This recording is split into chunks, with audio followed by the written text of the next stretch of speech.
Hey everyone, Crap Gamer with CrapgamerReviews, back with another video. Thanks for taking time out to check it out. It's greatly appreciated. Make sure you guys check out the link in the description. You can follow me on Twitter there. It's got a link to that at @the_CrapGamer. You can go to the Facebook page and hit that a like. I'm looking to get to 1,000 likes here pretty soon. Also, there's the Redbubble link. You can check out some merchandise, buy Big Gamer Small Talk shirts, hoodies, buy a t-shirt, Crap Gamer pissing on a PS4. It's all good stuff. Look like a Billy Badass wearing some of our swag. But anyway, on to today's topic, and that would be the fact that, Microsoft came out with this new ad campaign, basically touting having the best games lineup in Xbox history. They're not saying they have, I believe they're not saying that they have the best games of all time or anything like that, just saying in Xbox history.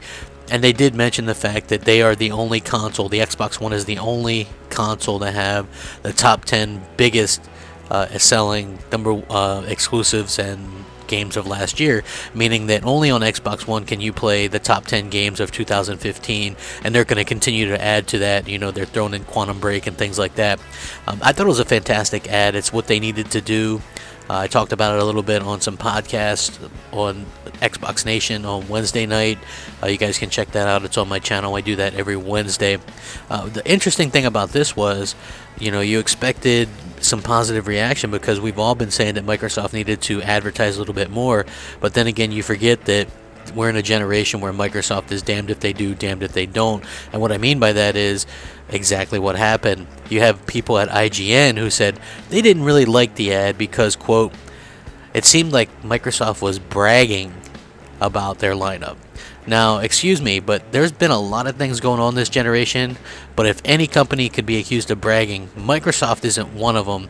That would be the other company, Sony. Sony is the one that brags about everything, throws out their numbers every time something comes up.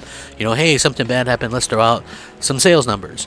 I think that Microsoft has done a really good job of trying to not play to that, is going as far as to even kind of mention PS4 and Wii U at their E3 conference, and spreading the love. You have Phil Spencer congratulating Sony on Bloodborne success and things like that. He even said that he'd like their PSX thing.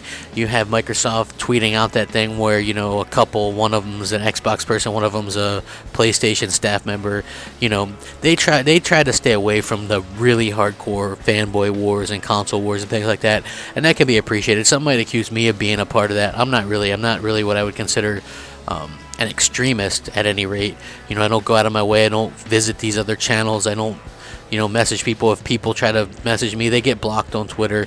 You know what I'm saying? It's like I don't really do that. I talk about it and give my opinion, and that's pretty much where it stops. But I own all the consoles and look forward to gaming on all of them, even though Xbox is my preferred platform. But I just thought a little bit odd that one of these major sites like IGN would sit there and try to say that it's bragging, because I don't really feel like Microsoft has bragged at all in this generation, and they continue to really be humble and serve the gamers, and I think that's what they need to do. I know a lot of people might look at the number differential right now and go, oh man, they're getting their ass kicked, and they are losing, but I think that that's best. If you're a fan, you don't want them in any better situation than what they are right now, and the reason why I say that is because they're working hard to earn gamers back, and that's what you have to do.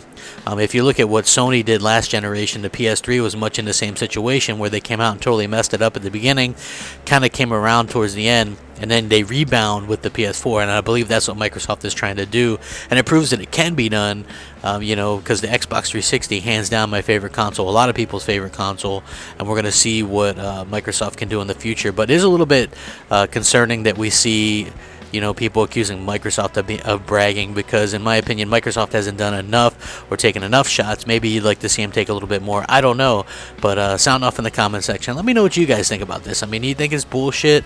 Do you think it's stupid?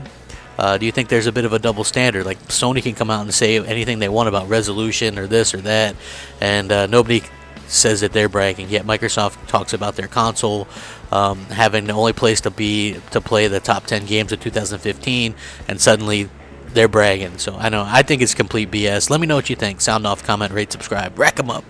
Crap Gamer out.